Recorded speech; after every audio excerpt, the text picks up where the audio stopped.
And in order to be successful, though, we have to understand the economics. So if you're ever in an economics course, and it can be sort of hard and boring and very complicated, well, study the economics of hemp. Why not? And there's so many different things. And one of the things that when I tell people we need to buy hemp products to help end prohibition, and they'll say, well, yeah, I'd like to, but they're so much more expensive, $100 shirts, things like that. Well, the reason products are more expensive is because everything has to be imported from Canada, Europe, or China. So that could increase the price, and also the economies of scale haven't kicked in.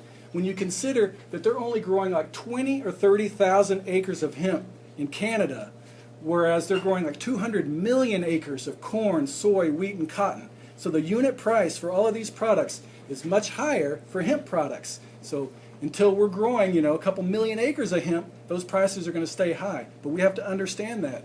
We have to look at the multiplier effect. I think that hemp can help revitalize rural America because you can make so many essential products out of hemp. You can make food, fuel, building materials. So if we had local areas growing hemp, processing it, and manufacturing products locally, and then you sell those products locally, that money keeps getting spent over and over again locally, creating a multiplier effect, which is very beneficial for the local economy, and it helps create a self-sustaining environment.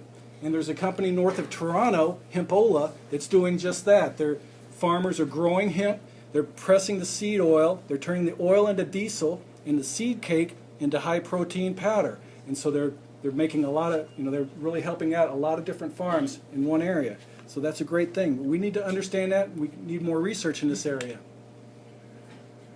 We need people, we need young minds, we need people out there inventing new products, coming up with new hemp products. We need people starting new hemp companies.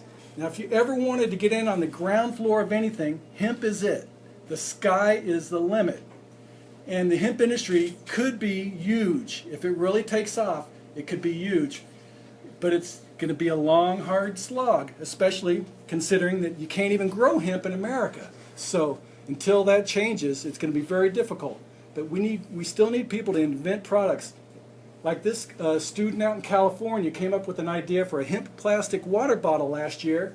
He won a couple innovation awards, and then he started a Kickstarter campaign and raised $17,000 to make prototype bottles. So there's all these different ways to fund your ideas, but you have to keep in mind, because everything is imported, it's going to be very difficult for a company to be successful. So you have to have a good business plan, you have to be very conservative in your approach, and remember, it's a war of attrition.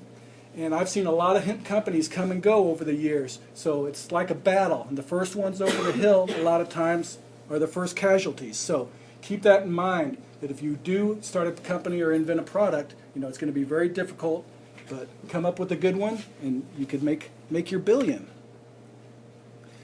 Now, we've talked a lot about industrial hemp products, but it's amazing now. There's CBDs, which is not THC, which gets you high, but cannabidiol, medicinal hemp. We're talking about hemp plants that they have a very low THC amount, but the CBD is very good for a lot of different things like anxiety, nausea, epilepsy. It's amazing. And people are selling products now, sodas, tinctures, and different salves that contain CBD. So hemp really is the green buffalo. Native Americans use the buffalo. They use the entire animal to survive, hair, snoot, balls, and all. Well, you can use the entire cannabis plant to make all sorts of different products, very essential products. So hemp is the green buffalo, and we need to keep that in mind because there's so much work to do. There's a lot of possibilities, but it's going to take a while.